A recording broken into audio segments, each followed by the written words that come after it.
Consuelo naît le 16 avril 1901 en Amérique centrale, à Armenia, une petite ville d'El Salvador. Son père, planteur de café, est aussi militaire de réserve. Sa mère, née au Guatemala, possède des plantations de café. C'est dans ce petit pays des tropiques, aux éruptions volcaniques légendaires, que va grandir Consuelo.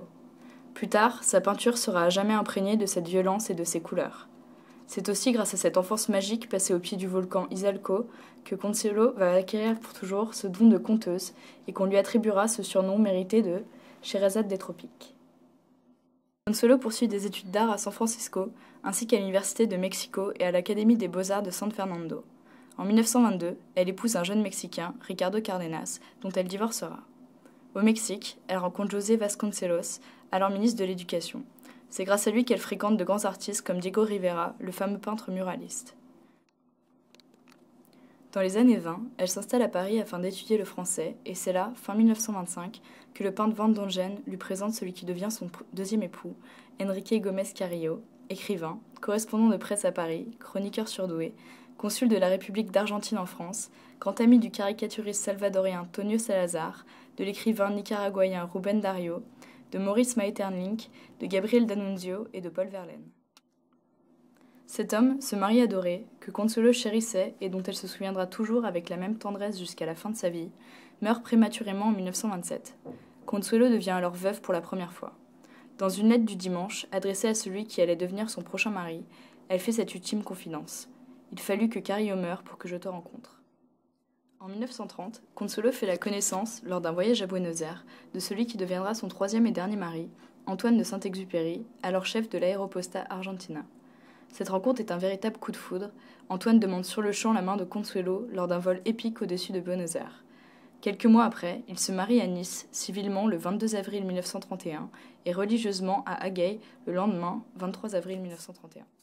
Malgré la vie tumultueuse qu'elle est obligée de mener avec son mari aviateur, Consuelo reste une artiste féconde et noue des relations amicales avec le groupe surréaliste Marcel Duchamp, Oscar Dominguez, Balthus, Breton, André Derain, mais aussi Picasso et Dali.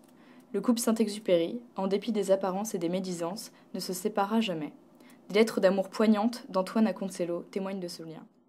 En 1940, à l'initiative de son mari, Consuelo traverse la France en voiture pour se réfugier en zone libre dans le sud de la France, alors qu'Antoine part lui à New York. Consuelo rencontre à Marseille Varian Fry, un Américain qui habite la Villa Herbel, devenue le refuge de nombreux intellectuels français en attente d'un visa pour les USA. Varian Fry, soutenu par son pays, apporte argent, papier et réconfort à tous ces réfugiés.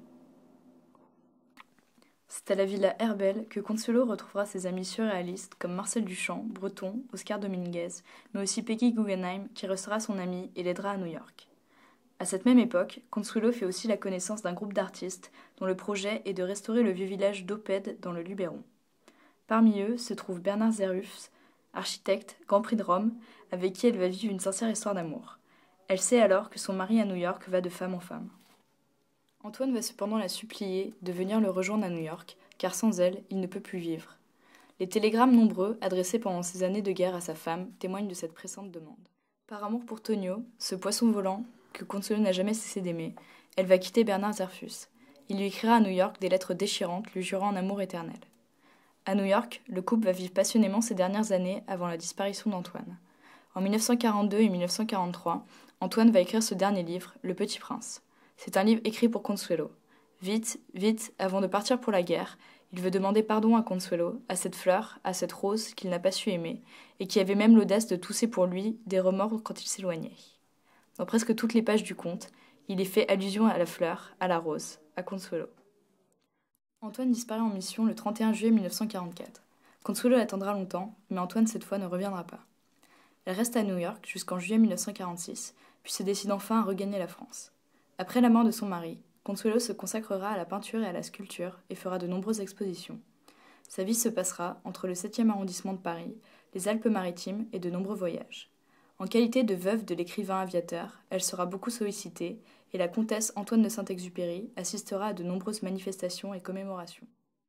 Consuelo Sunsin, comtesse Antoine de Saint-Exupéry, portait un nom français prestigieux, mais sa personnalité d'artiste mérite aujourd'hui d'être reconnue. Sa peinture comme ses mémoires sont imprégnées des couleurs et de la violence de la terre de son enfance, qu'elle chérissait plus que tout. Quand on regarde sa peinture, on constate en effet que sa source d'inspiration est souvent empruntée à la culture d'Amérique centrale et que le jeu des couleurs évoque la générosité d'une terre brûlante de volcans. Sa peinture incarne l'art d'une époque, reflète une âme passionnée et trouve son inspiration dans l'amour, l'estime et le respect d'un homme qui lui avait donné son nom. Consuelo survivra de longues années à Antoine, mais ne fera jamais complètement le deuil de Tonio, son chevalier volant. Consuelo de Saint-Exupéry décède à Grasse en mai 1979.